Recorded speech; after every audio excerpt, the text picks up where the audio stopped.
and I'll lead you off with the hellos, hellos, hellos. Nice. Okay.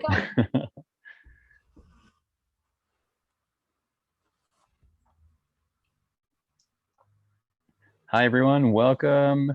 Folks are flooding in, connecting to audio according to our computer here. That's amazing. Nice to see folks coming in. Some familiar names. That's always great to see as well.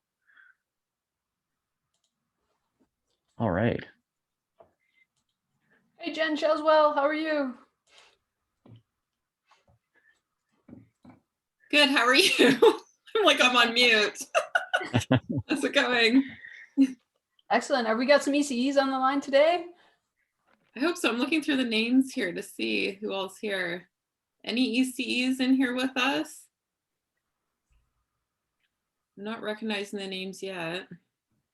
Yeah, coming in. We still got a minute or so till 4, but just giving that extra little bit of time for folks to get in and get settled and hopefully test out their audio and everything that's working. Just as folks are coming in, totally up to you, but just a reminder as well that folks are more than welcome to, if you want to turn on your video, you're more than welcome. Of course, not everyone's able to do that, but if you're in a spot where you can, that's always nice to be able to see folks and connect in that way too. All right. And also just a disclaimer that we are recording this session. So if you you potentially could be recorded on video. So also just letting you know that by attending the session, you are agreeing to be on video. Yeah, thanks, Nicole, for that. And yeah, you never know. I mean, we don't anticipate these videos going viral, but they could. And you could be potentially the next viral TikTok star, YouTube, all the things.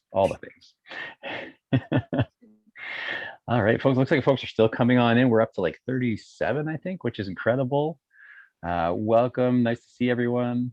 See someone's asking in the chat who's the facilitator. That is me. We'll do intros in a second here, just once everyone gets settled. Nice to see everyone though. Welcome. And as folks are coming in, if you've been at my sessions at all throughout the week so far, I always like to do just something to get a gauge of the room where everyone's at. And then that's just a simple one-word check-in. I say it's simple, but it actually might be a little more challenging, just to try to summarize where you're at, what your vibe is, what's going on. How could you do that in one word? And put that one word in the chat. So that's just a way for us to check in and sort of see where everybody is at and how you're feeling and that sort of thing. I'm going to drop mine in there too. I see one from Kevin. Thanks for that. And yeah, so just as folks are still coming in, what we're doing is called a one-word check-in. So think about where you're at and put one word in the chat to describe where you are at. A couple people saying chill. Okay. Optimistic. Nice. Someone a little tired today. Yeah, that's classic Wednesday, right? I mean, this has been a busy week for folks, I think, and always that time of the year. Someone's good, someone's also good. Stress, totally. It's yeah, it's so great to always see that variety, to see all the different spots that people are coming into the room from. Tired, relaxed. Okay. Relieved. Nice. It's such a good collection. Thanks for participating in that, and thanks for giving me that sense. If you're still thinking or maybe still coming into the room, we're just doing a quick little check-in to see where folks are at. What's one word that you could drop into the chat to say kind of where you're at right now? Awesome. Yeah, Kevin's just saying lots of folks doing great today. That's really good to see as always. So let's kick it off with regular our intros. And so my name is Ross McIntyre. I'm faculty at Georgian College, and I also do a lot of work with the Center for Changemaking and Social Innovation. And part of that is getting the privilege of facilitating sessions sometimes on human-centered design thinking. And that includes today's topic, which is Ideate. And so I'm really happy to spend the next hour or so with everyone. We're going to jump into the mural as well. And there will be a visitor link to the mural shortly, but I'm going to throw it to Nicole so she can introduce who she is, and if you haven't seen her yet, you'll get to work with her over the next bit too.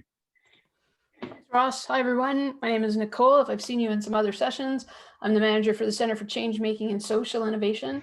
So excited to see all these amazing humans of Georgian on our screen again today, and super excited about human-centered design thinking, because I don't know about you, Ross, but this is my jam. I don't get to do this very often. So really excited to be here. And I'm actually co-piloting today. So very excited about that too. So cool. Let's do it. Amazing. Yes, thanks. And Nicole's going to be keeping an eye on the chat in Zoom. So don't ever hesitate to put a question in there, add anything in there you want. Also, I want to make it really clear off the front. If something comes to mind, you have a question, something that you want to ask, again, write in the chat, put it in there, but also feel free to unmute and interrupt me at any time. I very much welcome that. It's always nice if someone has something that's that they really want to get in there, and don't ever hesitate to do that as well. So we dropped the mural link in the chat there, so hopefully you have access to that. If you can't click on it directly and open it up, sometimes you need to copy and paste the mural link into a new window. But looks like, Nicole, are you able to see how many folks are in the mural already? Is that handy? Looks like folks are making their way in there, so that's pretty awesome. Okay. Yeah. Sorry, I realized I was on mute. I told you we have a lot. Oh, great. A lot. Yes. Officially, a lot are in there. That's perfect. Okay, wonderful. And the other thing I want to just check in with the group, if you can use in Zoom now, if you can use the reaction button at the bottom and just use any reaction, but can you let me know if you happen to be with at my session on either Monday about the empathy stage or on yesterday in terms of the define stage? Can you just do a little reaction, and just so I can gauge get a sense of the room where everyone's at? Okay, I see a couple coming in. Just to any reaction at all on the Zoom, that'll be helpful for me. I do recognize some names, so it's really great to see folks coming back and building on this process that we're talking about. Okay, so thanks, that's great to know. So just I'm gonna hop into the mural now. And what we are doing in the mural is going to go to step 1. And this is just a little welcome and check-in. And so I'm going to use the magical summon feature of mural, which is will let you see what I'm seeing. So this step 1 here, what you're looking to do is you can copy one of these weather icons if you want, and it can reflect kind of where you're at, that sort of thing. Just do a click on it and then Control-C, Control-V to paste it. And then you're going to drop that icon somewhere in the world that you'd love to be right now. And that's going to be our little check-in activity. Wow, I see a ton of folks buzzing around in there. Another just a reminder, if you click above your icon at the bottom of mural, there's an option to say, don't show me cursors. And so if that seems like a lot of cursors are buzzing around right now and you want to shut that off, by all means, feel free to use that feature too. All right, so it looks like lots of folks are in there, moving stuff around, dropping an icon where they'd like to be in the world. And again, yeah, there's a few icons in here already, but you could definitely copy and paste them if you want. Amazing. And just as folks are doing that, I'm going to just remind everyone and say that what we're covering is the human-centered design thinking process. This, if you're new to it, and if you haven't been at other sessions, this is it's a tool that's meant to be applied towards solving some sort of problem. And something that I've mentioned in the other sessions that I'll continue to reiterate is this tool can be used in a lot of different ways, just like any tool. And it can be used on an individual level. If it's a problem, things that you're working through in your life, it can be used on kind of a community level. So maybe certain organizations or groups or places want to use this. But human-centered design thinking is also meant to be used on a big systems level. So big global problems and actually if we can use it simultaneously on all of those different levels, then we really see some incredible outcomes and some strengths too. So this is a tool. And so even though we'll look at specific examples, even though we'll do different things throughout the session today, don't forget that this is really up to you in terms of you can use human-centered design thinking however you see fit. And so today specifically, we'll be talking about the ideation stage, which is kind of a fancy word for brainstorming, for refining an idea, coming up with an idea. But not just that, how can we then take those ideas and stretch them, play with them, pull them, move them around a bit, shift them around a bit, and see where we end up. So on that note, I'm just going to keep a quick little but I'm going to bounce back into Zoom for a second here. And so I want to put a question to everyone. And if you could answer this in the Zoom chat, that would be incredible. So my question to you is, what is an example of an incredible idea? This can be an idea, again, on that individual level that you've personally come up with, or that you know someone that's thought about that they want to move forward. It can be something in that broader community level where maybe something in and around the place where you are. You're more than welcome to do that as well. Or it can be something on that broader, big global level as well. What's a great idea? And so that's the question I'm putting out to you. And if you can just think about that for a second, just like everything we've done so far too in these sessions, there is no wrong answers. We are always going for quantity over a specific one right answer. What is a great idea? Oh, someone jumped in right there. COVID-19 vaccine. Yes, that's the one that most people I think can agree on, hopefully. Kevin has a mind-blowing idea that he's dropped in here. They're making headway with quantum teleportation, and it would be awesome to see that in networking and processing. Kevin, I don't know exactly what that is, but if we're talking like actual teleporting, then I gotta say that does actually blow my mind. That I will come to a session, Kevin, that you run on that topic and learn more. Learn more. That's incredible. So we're looking for good ideas. Alan saying hedge fund short squeeze, a little GameStop perhaps inspired idea there. Affordable childcare. Thanks, Serena. That's a significant one for sure. What else we got? There's so many. They're actually flooding into the chat here in Zoom. I love this. Serena, Josh, cheap, tiny inline water turbine based off alternator or small electric motors for developing regions. I love the amount of knowledge that's in this room right now. Thank you so much for sharing these ideas. And there's so much to learn about. Lower insurance rates. All of these, just a reminder too, all of these ideas, these great ideas that you're bringing there, they're all correct. If this was a paper or an assignment, you'd all be getting A+ right now. So congratulations, thanks for these. Something about teleporting data. Scientists have actually figured out. Okay, it's just a little more from Kevin. Thank you. That's really interesting. That's great. So good to see these ideas coming in. And so these are all examples of what this room considers great ideas, right? And continue, if you're still thinking, feel free to add in there. That's totally fine. By all means, like continue to think through that and what that might be.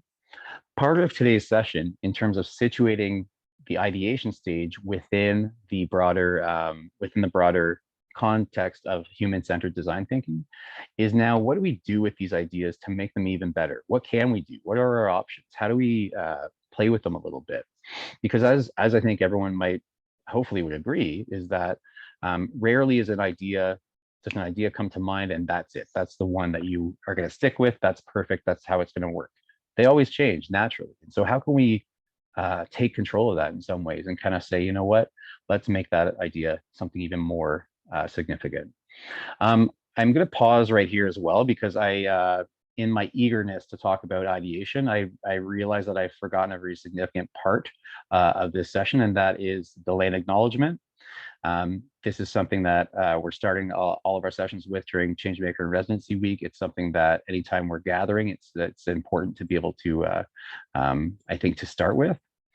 And so the other piece is there's this increased, thankfully, this increased kind of movement towards personalizing and changing our land acknowledgement so it doesn't sound simply like a scripted piece of writing. It's something that can give context to and give life to. So I'm going to take a minute in Zoom to do that. In that official piece, I know that myself, where I'm located, it's located on the traditional land of the Anishinaabeg people. The Anishinaabeg include the Odawa, Ojibwe, and the Potawatomi nations, and they're collectively known as the Three Fires Confederacy. Personally, I am a settler on unceded land, and it's something that requires constant work and constant consideration in terms of how we can grow and evolve from our own learning about this. Excuse me. And for myself, my own connection, I think, to colonization and how we can actively work towards decolonization is really tied to where I'm located. I live and work very nearby this section section of the two lakes called the Narrows. It's where Lake Simcoe and Lake Couchiching meet. And this section of land is where, for thousands of years, Indigenous families would travel from all parts of the region to this spot to put giant fish weirs, these giant wooden stakes, into the bottom of the lake. And this would allow them to capture fish that they could then collect and save for the remainder of the year.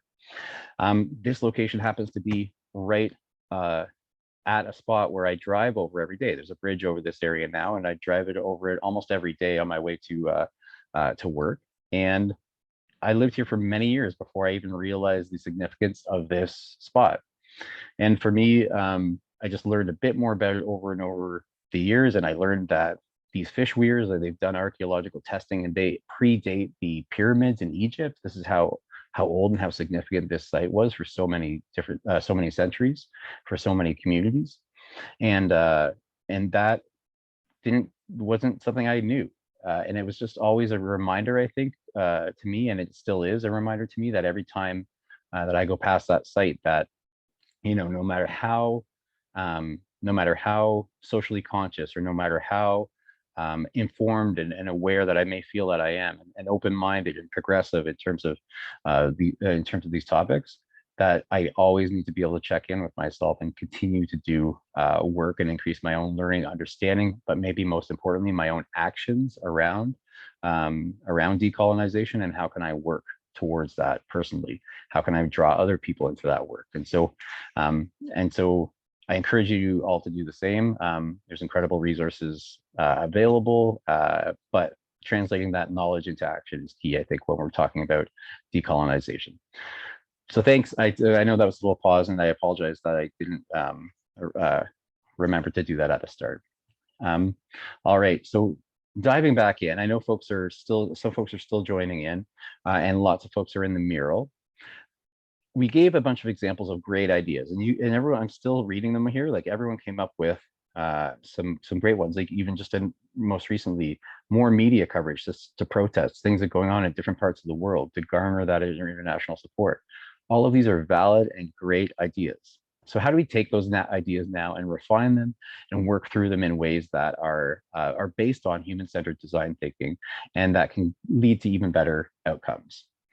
So what I'd like to do, and I know I've done this for anyone that's been in the sessions that I did on Monday or Tuesday as well, we're going to watch a quick little video on this topic from a design thinking theories our series. We're going to watch a quick little video, but after that video, I am going to ask for someone to volunteer who's able to unmute, who doesn't mind sharing with me an example of an idea. It could be an idea of their own. That's great. If it's on that individual level, it can be an idea or something good or something interesting that's happening in your community recently.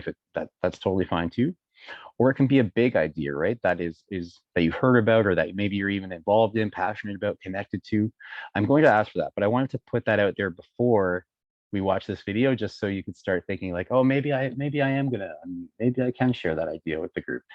I'll only ask you a couple questions about it for maybe a minute or so, but I would like for someone to volunteer to do that after we watch this quick video on the ideation stage of design thinking. All right, so I'm going to share my screen, and I always like to talk through this process in case I'm doing something incorrectly. I'm going to share screen, share sound, boom. And yeah, just make any notes of things that jump out in this video for you, anything that might be interesting. And actually, yes, if you can get confirmation in the chat that you can in fact hear the video when I start playing it, that would be wonderful too. Next step in the design thinking process is my personal favorite, ideate. Coming up with as many ideas or solutions to a problem as you possibly can. So let's talk about the different ways we approach ideation in the design thinking method. 1, we want quantity. 2, we want a diversity of ideas or solutions and it's all about generating quantity and diversity. So we want to keep in mind in this process that it's quantity, not quality, that we're going for at first. We can determine quality later.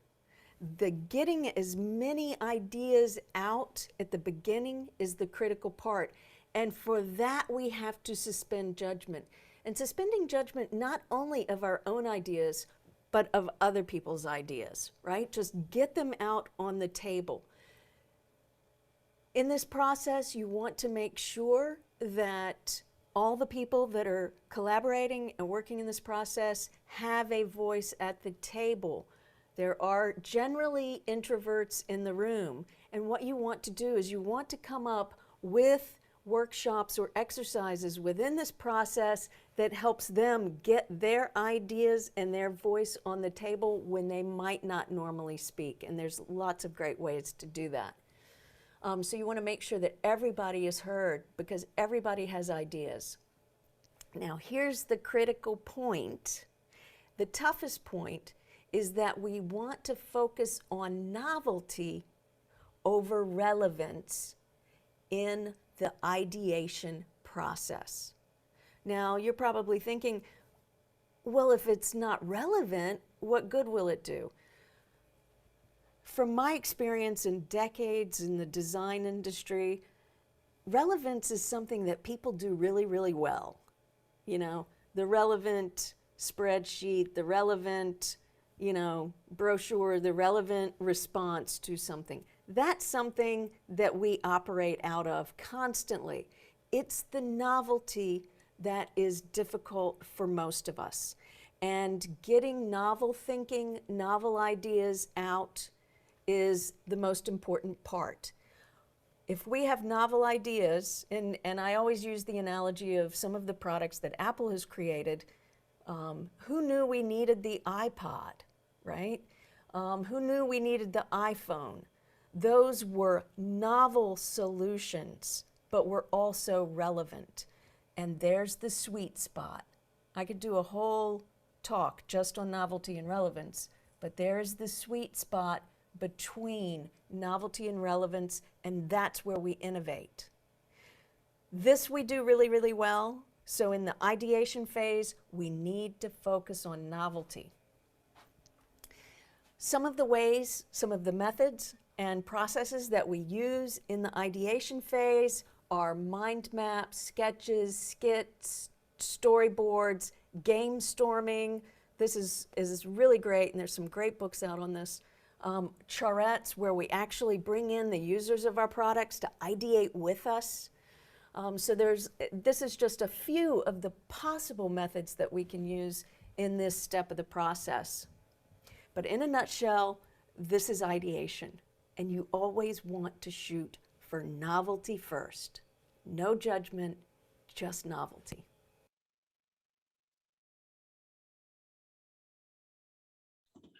All right, so we are back, getting my video back on and the audio back on. And so that video is incredible, right? It just summarizes this and a few key things to pull out. We want to go for quantity of ideas over quality of ideas. And we're not looking for the one right solution. We're also looking for novel or new ideas too, right? And how can we kind of work in that space? How do we generate something new that hasn't been done before, right? In the video, they use the example of an iPhone. But again, based on the human-centered design thinking process, this can be applied to not just a product, but also to different services, the way we interact, the way we connect with other people, right? Nicole dropped a really great quote in the chat. If you haven't had a chance to read it, that's a great summary of what human-centered design thinking is about. And it also helped remind me that this is actually the third session in a series that we're doing, right? So this is connected to the define stage, it's connected to the empathy stage, and we want to start from that place of empathy. Then we're going to dive deep to work through what our definitions can look like, and then beyond that, now we're at the point where we're generating ideas.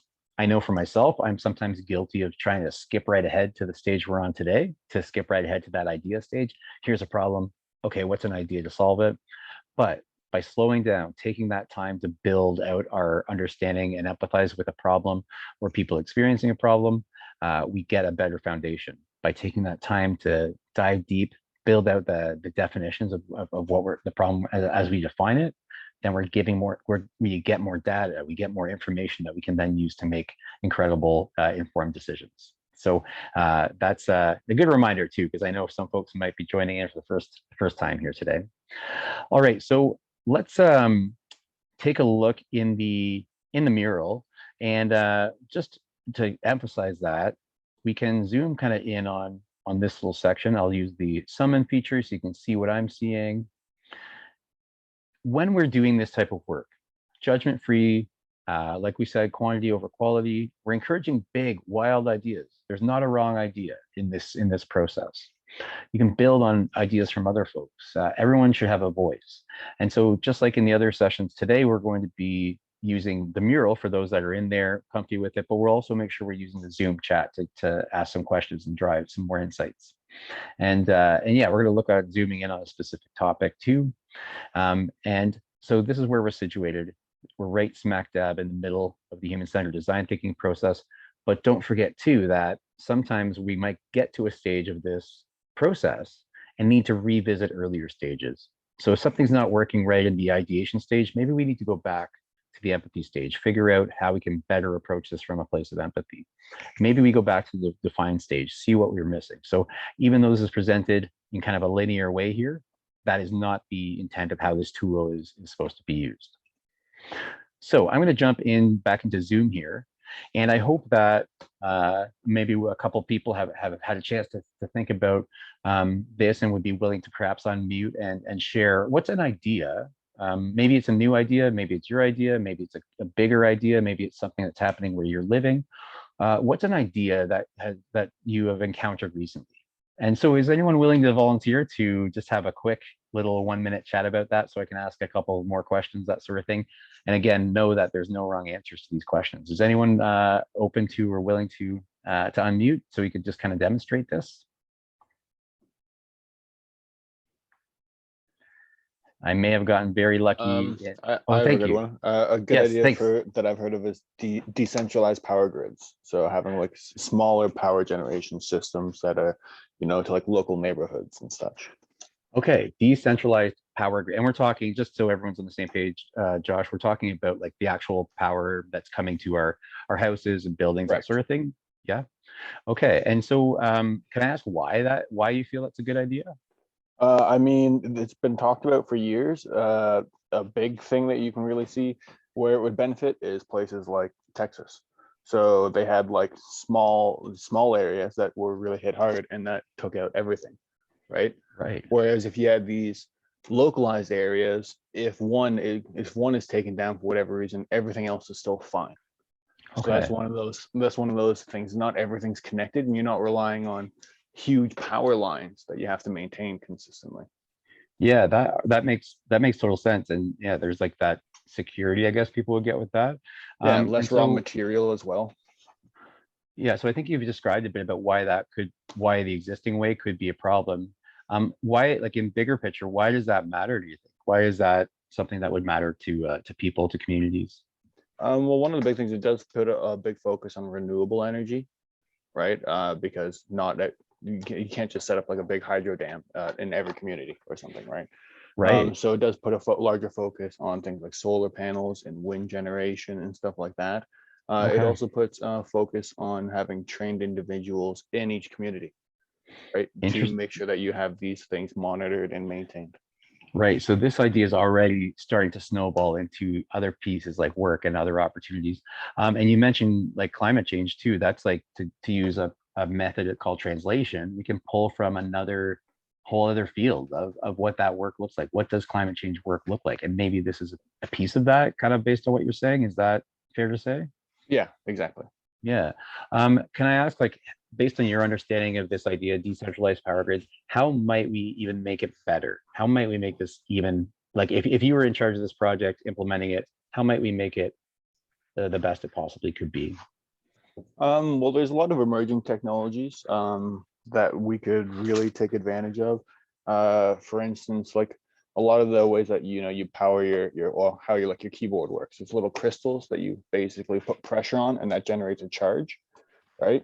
and that's red. There's been new technologies where they've actually implemented that into clothing, so you can harvest energy from that. And a lot of technology where they put that into things like floor tiles, or even debated Right. putting it into roads. So you get a lot of passive energy from a lot of places. If people put a lot of time and effort into it, you could get a lot back from where you see a lot of entropy. Right. Incredible. And so like what you just did, whether you knew it or not, is like you're starting to use and apply methods to shift and stretch and kind of rearrange that idea in ways that connect to other concepts, other ideas. Like, so you were doing some addition stuff there where you're saying clothing and then keyboards and other applications, which is incredible. Could we push this idea to an extreme and say, like, how decentralized are we talking, right? Can this be like on a small individual so basis? On an extreme, if you were to look at, say, something like a skyscraper, right? Yeah. At large heights, they have large, they experience a lot of wind. You could install wind tunnels in like certain areas so you could have essentially perhaps a skyscraper that's self-sufficient. Okay, that's incredible. And so first of all, I want to just go ahead and give like a big clap reaction to Josh there. And it's not easy to sometimes volunteer, especially in a larger group, and just chat through it. But thank you so much, Josh, for doing that.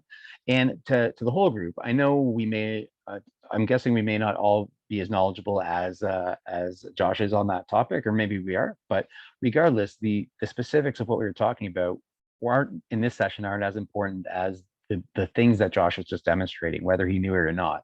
He was taking that idea, drawing parallels, stretching it, and kind of working it like Play-Doh, or like something that's very malleable that can be applied in different ways. And so, again, I couldn't think of, I got very lucky when asking for volunteers today and the last couple of days. And so thank you for that.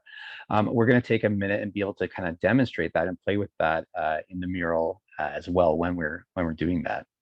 And of course, as always, don't hesitate to put any comments, that sort of thing, in the Zoom chat. We'll make sure we're keeping an eye on that too. All right, so we are in we're going to move over to step 3 right now, and I'll show you kind of the 3 areas. So just to make sure everyone is aware, what we've been doing, and we won't actually go into specific breakout rooms through the Zoom. What we found has been working really well with these larger groups is that we've isolated the 3 kind of worksheet areas in the Zoom, and I'll use the summon function here so you can take a look. And based on some of the different ideas, inputs that you've given and that have been given over the last couple of days, we've included a example on each worksheet. So breakout room number 1, that little worksheet that's labeled breakout room number 1, that is on that individual level. And we're talking about finding a job and a career that you enjoy. That is an area that that's an idea, that's an area that we're going to be stretching and playing with a bit. In breakout room number 2, that is labeled making food more accessible on that community level, right? So think of a low income community and we want to be able to increase their accessibility to food. And then lastly, on that bigger global large level, we're looking at disaster support for countries around the world. This is something we hear about in the news almost certainly every year, if not every month, or sometimes every week. When these unexpected disasters happen, how can we best take an idea and make that work even better than what's working right now? And so if we are in fact in the mural here, I'm just zooming in on one of these worksheets, and I'll use the summon feature again. This is what I was kind of demonstrating with Josh, is the idea that on the left-hand side here, we see a bunch of different approaches, a bunch of different methods we can use to take an idea and then play with it. We're going to, as it says, that we're going to bend it, we're going to break it, we'll stretch it and see what it looks like. And in the worksheets, there are examples kind of in the lighter gray font there too. But for example, the idea of inversion, right? The idea of let's take what's commonly done and literally invert it, flip it upside down. And so that's perhaps like going back to Josh's example, we're talking about decentralized power grids. Maybe that's already working in that direction, where normally our power grids is massive, interconnected, large, inaccessible entities. Let's make it the exact opposite. Let's make them small. Let's make them accessible. Let's make them even more useful for us, right? So that's one example. in the approach that says integration, for example, it says the idea of integrating with something else, integrating one solution with others. So maybe other things are kind of working already in one space, and we want to integrate that. And so, for example, in this breakout room 1, if the topic or the idea that you're working with is finding a job and career that you enjoy, well, you already know. Let's say, for example, you want to work in childcare, but you already know that you really enjoy being outside. So how can you use this integration approach to combine those two? How can you integrate that with other opportunities? So maybe you can work in childcare while having an opportunity to be outside in a significant way, right? Extension, the idea of literally extending something to add it, or like adding onto it in a way, extend the idea in a way that's going to make it even more holistic and more successful in terms of possible solutions. Differentiation, addition. And so again, these are all just approaches, and there's something that we plug an idea into, and the middle column here is what's the normal way this works, and then the last column here is how can we really change that based on the kind of approach or method that we're using, right? And so with this, I'm going to encourage everyone to hop into this section of the mural. And if there's one little worksheet area that you are drawn to, maybe it's the individual level topic about finding a job and a career you enjoy. Maybe it's that community level one where we're talking about making food more accessible. Maybe it's number 3 here, that disaster support for countries around the world. And that's a really big, messy problem. And so perhaps that's the area you want to work in. But I'd encourage everyone to just take a minute and read through, or just see what you'd like to add. And remember, that middle column is for what's the normal thing we're doing right now. And that final column is for how you're going to shift or change or add or subtract or exaggerate, just blow that idea up. So it's going even further. So I'll keep pop over to Zoom here for a second. Any questions, comments about that? Any thoughts on that? Because I encourage folks to just be able to jump in and start adding their Post-it notes in those different areas. In whatever way that they would like, and whichever kind of section they would like. No question. Awesome. Kevin is ready to go. Let's do it. Let's go. And folks are in there stretching and playing with ideas. This is definitely like the Play-Doh portion of the session. Remember too, just in case folks are new to Mural, you can double click anywhere and you'll be able to add or duplicate a Post-it note. The trick to it is scrolling in with your mouse to be able to really zoom in on a specific section. And you're welcome to add whatever you want. So I think this method here would be to pick one of these 3 rooms or sections, I guess, the templates. Pick the topic that you want to work in first, then pick one of the approaches on the left-hand side. Take a normal idea, explain a quick little Post-it note of what the normal rule is, and then last column, the far column on the right, you're going to add a Post-it note with how you're going to use that approach to either add, subtract, exaggerate, invert, integrate, whatever it may be. All right, people are in there, people are adding stuff. That's awesome to see. And again, to make sure that we all have an opportunity to weigh in, I'm going to zero in on a few different examples, and I'm going to, while people are adding in this section of the worksheet, I'm going to also add a bit in the Zoom chat. So hopefully we can get some insights and input that way, right? All right, so, all right, folks are in there in the mural working away. I love it. It's looking good. Popping back over to Zoom here. All right, so that first one, in terms of finding, the idea is you want to find a job or career that you enjoy. And so for folks that want to do this through Zoom or perhaps want a more specific question or a specific example, I'm going to ask 2 questions. So what's the first one? I'll type in here. What's the typical way you would find a job? And so if you're able to just add your answers in there, that would be really great, just to see what's your typical, what do you think what's the typical way you would find a job? What's the typical way you would approach that? Is there certain spots you would look, certain things you would do, people you talk to, whatever it may be, for anyone that is in the Zoom and would like to weigh in there.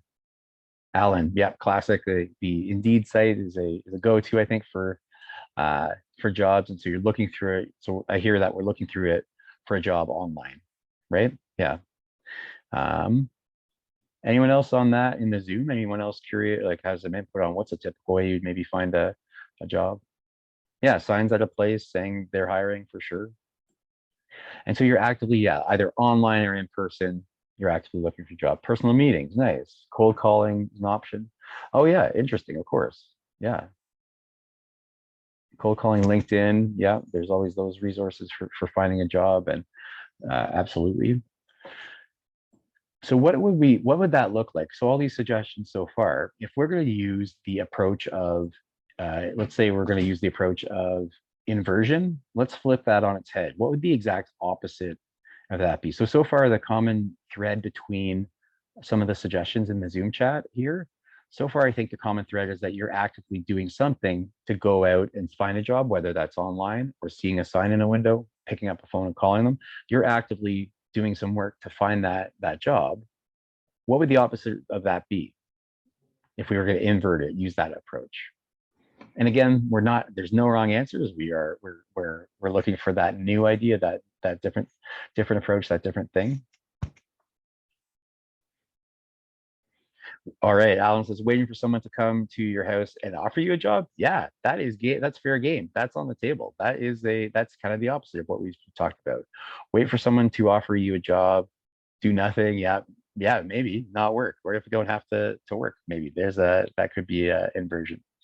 To give that a little more context, like maybe that's not a really helpful solution, or maybe it feels like that's not something helpful, but I read that, and if I'm building on that a bit, I would start thinking like, okay, well, what if a job could come to me? I'm usually the one I'm going out to try and find that job. I'm going to look on Indeed. I'm going to pick up that phone and do cold calls or keep an eye out for signs. How could we invert that idea so that maybe a job comes to me?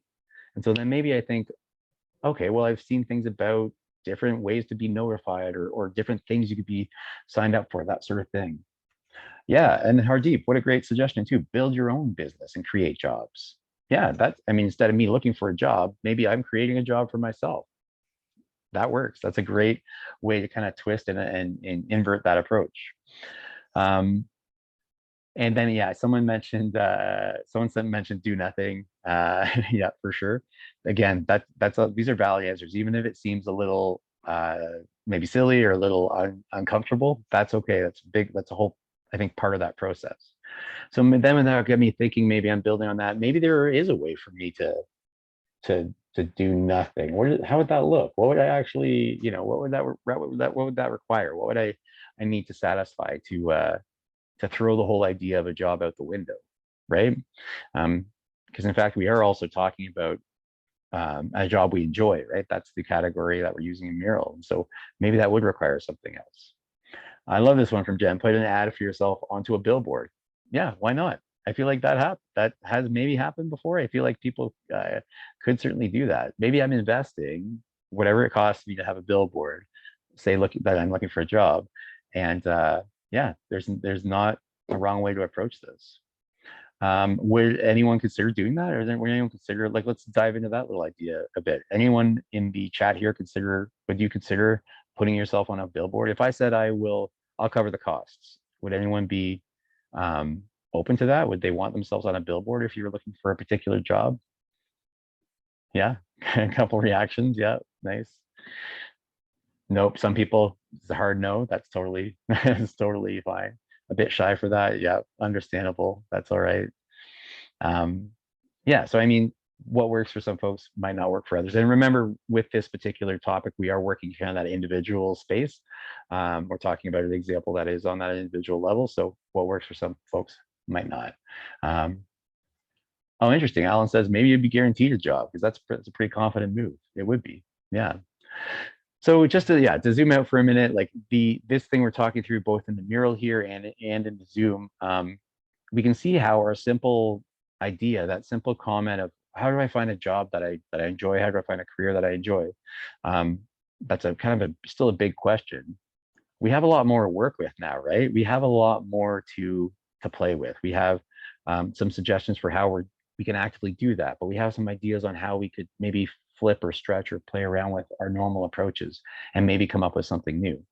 You know what, if I happen to see a billboard in the area, for anyone that's on the call in the next little while, maybe it'll come from this this suggestion. All right, I'm just taking a look in the mural now as well, and there are some more things kind of jumping into that section. Now, of course, too, I'm really well aware that this worksheet there's a lot to it, right? And I know that we're covering this as well as a number of other pieces in this 1 hour session. But consider, I guess, as you're working through it, as you're looking through the worksheet, what if you did a deep dive into this and had a specific idea, something that you're trying to work through and to build on? And imagine we took an hour, a day, a week, right, to really build this out into a source, a piece of knowledge that is incredibly full of different information, different options, right? Imagine how better of a spot we'd be working from. So this is where an incredible and a really important parallel comes into some of the other topics that have been covered in the human-centered design thinking process, right? That's similar to what we did with empathy, when instead of kind of maybe assuming or just starting from a place where we're disregarding that, we're building our knowledge of empathy. We're building our ability to empathize with a problem or people experiencing a problem, and that gives us more to work with. In the define stage, we're building our understanding of what a definition is, what are all the little pieces and parts of that definition, and then that gives us more to work with, better information, better data, a better ability to make decisions going forward. And so if you look at these worksheets and picture a very full one that has really stretched and used all these different approaches to manipulating an idea, consider how much more we have on the table, all the different options. And I bet in that worksheet somewhere would be a very new or a very kind of novel idea that would maybe be one to move forward with, to test out. So I'm just reading a few of these things in the mural as we're in here. Interesting. So for on the third example, the big global example about disaster relief in different places in the world, normally Canada would deliver supplies to rebuild, but then potentially as a way to change that, what about not just supplies, but what about doctors? Like, what about people that could actually support and actually help in maybe a more urgent way too? And someone said we only assist countries once a disaster occurs, but then in the way to change it, what if we always assist countries even when there isn't a disaster? Maybe there is a way to stay ahead of that, to be proactive about that.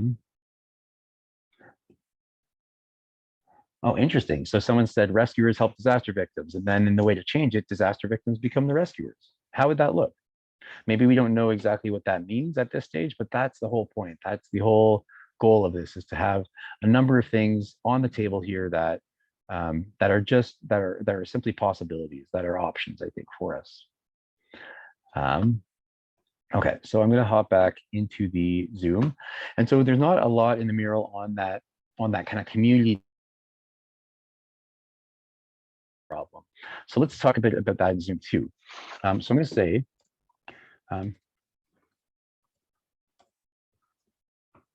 how might we make food more accessible in a low-income neighborhood? So that's the question I'm going to put out to the group. How might we make food more accessible in a low-income neighborhood?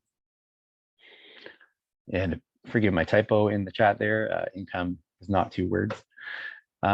So what normally happens if there's a part of a community that doesn't have regular access to the food they need to eat or to healthy food? What would normally happen? What might happen to kind of be part of that solution to the problem? What would people do? What would people need in that situation? And again, continue to work away, like for folks that are in the mural that want to continue working away and adding stuff, by all means. It's so neat to see that fill up in there. I see folks are still in there and adding as well. So don't hesitate to add more thoughts to that, because there's no, again, no wrong answers here at all. All right, so a couple things coming into the chat. I'm getting a few direct messages as well. So the idea of what would normally happen. Oh, great. Some people are moving ahead to like, how do we change it? So instead of throwing out excess food, which is often normally the case, whether it's like grocery stores, restaurants, that sort of thing, maybe we give that out. Yeah, that's a great way to kind of refine or restretch that idea. And we start seeing some examples. We have some examples of that as well. Josh says government mandated community gardens. And so, yeah, that's an interesting way to kind of twist and change that idea as well, because we often hear about community gardens. A lot of communities do in fact have them, but sometimes they're just a nice little thing. Maybe it's literally just the size of the table you're at right now, and it's a community garden. But maybe if there was a government mandate to have them, would that increase the use of them? Would that increase access to food? Possibly, right? Some more great stuff coming in. Right, and so I got a direct message that this example might be, maybe this is one that is based on how things currently are, because it mentions food rationing. So maybe that's what currently has to happen sometimes in families or in communities that don't have regular access to food. And so, yeah, how can we solve that? How can we work through that to be able to not have that, just to solve that problem? Nicole's got a great one here. Yeah, turn front lawns into gardens.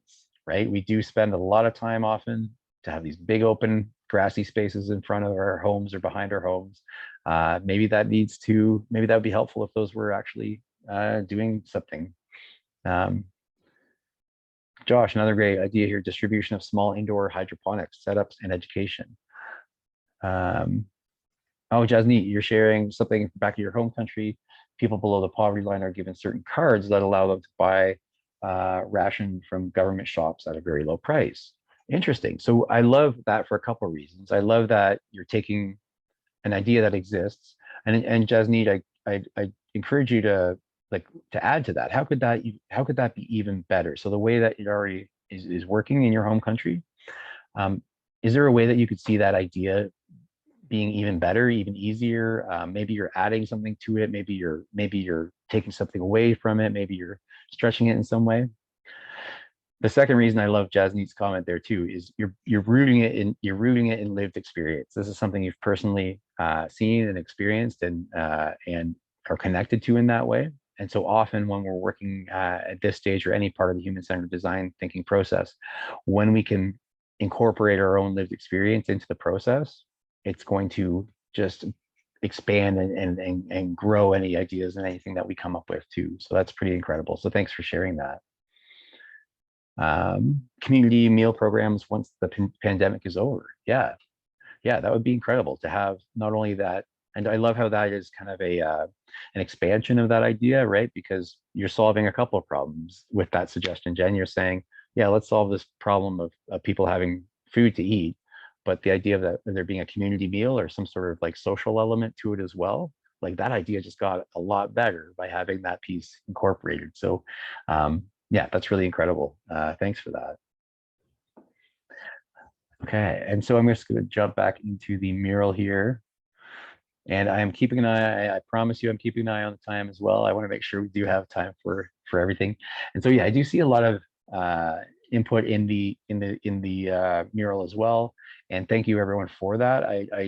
I know that these are quite thorough worksheets, and so hopefully this has been helpful just in terms of introducing them to you. Yeah, what I'd like to do is go over just in our last few minutes here. I'd love to be able to go over to step 4, and I'll use the old summon feature. So if you are in fact in the mural still, and this is a section where we're going to do a quick debrief. So if this is new to you, we're going to look at a card and find a card, one of the cards that's below, and say something that resonates with you. So if something you want to be more present, or maybe to listen more, to follow your passions more, to challenge yourself more, you're going to go over this area, and below these cards, just double click to add a post-it note, and you're going to include a statement that says, for instance, that's kind of your own commitment, right? So for example, if I was going to it's the card that's about following my passion more. So I'm gonna, my post-it note will say, I will follow my passion more, for instance, by researching topics that I'm really excited about every week, or I will challenge myself more, for instance, by getting outside more now that the weather's nicer, or that sort of thing. So this is a way for us to kind of just summarize and capture a bit of the stuff we've done. I know it's a very quick hour, but it's really so interesting to see. And thanks again to Josh for volunteering, talking about that idea to be able to demonstrate some of this. Thanks also to everyone that's weighed in on the chat, both in Zoom, but also in the pieces in Mural. It's incredible to see. I like to do this too as nearing the end of my sessions. So in terms of ideation, or the ideation stage in terms of the human-centered design thinking process, on a scale of 1 to 5, 1 being no, not at all, 5 being yes, definitely, is there something from today's session that you maybe will be able to pull into other parts of your life, whether that's school, whether that's work, whether that is your personal life, whatever it may be? Is there something that we talked about today in terms of generating ideas, being open and stretching those ideas a bit? Is there something you'd be able to pull into other parts of your life, personal, school, work, whatever it may be? So 1 being no, not at all, 5 being yes, definitely, and then everywhere in between. If you don't mind just putting that number into the chat, that would be a great way to kind of just check in and see what folks are able to pull out. Amazing. So there's some 3s. That's great. That's always good to know. And hopefully there's something that you're able to pull out and incorporate into different aspects of the work that you're doing, the things that you're working on. Incredible. All right, I'm just going to jump into the mural here. And so folks are definitely adding some of their intention cards. That's incredible to see as well. Thanks for doing that. It is always interesting. It's just so interesting to observe all the new insights and all the new information that comes out with all of these sessions. And my guess too is all the sessions that have happened throughout Changemaker and Residency Week. And so I know we're midweek, we're on Wednesday, but if you haven't already signed up for additional sessions, then please make sure to take a minute, take a look at what's available the rest of the week as well, because there's just some incredible stuff out there. Nicole, I'm not sure if you want to add in any particular plugs or anything else for the remaining days of CRW, but by all means. I was going to say how much you feed a community. We have Home Feast happening tomorrow at 5 to 6. BYOD, so bring your own dinner. This is we're bringing students and seniors together in our community to have a meal together. We have Andrea Murray, local comedian, and we have Kaylee Hawkins from our own Sound campus doing a bit of a sing-along. So if you want to see what we've been trying to do around social isolation with students and seniors and matching student volunteers, bring your dinner and come celebrate with us. And there's lots of space, so just have to sign up. Nice. Yeah. Thanks, Nicole. That's it. And I promise I did not use that example in the mural just because of that.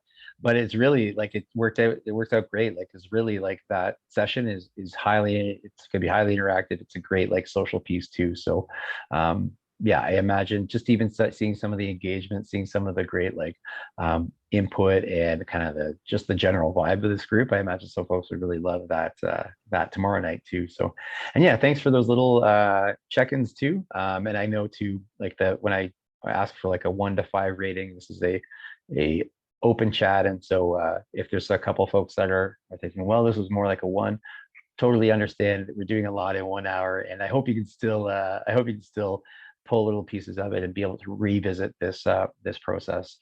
Tomorrow as well is as kind of connected to the work we've done so far. I'm doing a session on pitching, right? So far we've talked about empathy stage, define stage, ideation stage. This all culminates into some real action, some real solutions, right? And a key piece of the human-centered design thinking process, the way I like to put it, is it demands to be shared, right? When you've done all this work, you've dove into it, it requires the sharing of it out into the world. And sometimes that can be incredibly scary or intimidating. But what we'll cover in that session tomorrow is going to hopefully give you a good kind of a couple options for how that can look, and a way that you can share these incredible ideas, these things that you've been putting so much time and work into when we go through this process. Amazing. Okay, so thanks so much, everyone. As always, we do save these murals, and so thank you for all that contribution. And the session tomorrow is all same time, Alex. It's 4 to 5 for the pitch session. So perhaps we'll see you there. But ultimately, just a huge thanks, huge amount of gratitude to everyone for all your engagement and participation here. I hope there is something you can take away into the rest of your day, week, year, life, all of that. But thanks so much. So nice to see everyone. And we will. So I just got a question. Of course. Sorry. In the chat. Sorry about asking about downloading these templates. So not sure. So technically, yes, you have to reach out to the center. But we can give you access to these templates through Change the Now. And I think Jen Shellswell, if you're an ECE, will have access to these as well too. But if you are looking for something, reach out to ccsi@georgiancollege.com or .ca, ccsi@georgiancollege.ca. If there's a template that you're interested in, let us know and we'll get it over to you, okay? Okay. I'll drop that email right in the chat there, just so that you can get it. Great question. Yeah, of course, these templates it's so nice depending on how people use them. It's so nice to be able to have a print off copy and really scribble them up and add stuff and build them out that way too. So yeah, reach out to CCSI if you'd like anything. So thanks so much, everyone. We are officially wrapped up. It's 5 o'clock on the dot. Enjoy the rest of your beautiful spring weather, hopefully wherever you may be. And I'll hang around a little bit too, in case any folks do have questions, anything in particular that you'd like to ask about. But thanks so much, everyone. Really great to see everyone and connect with everyone in this way. Thank you.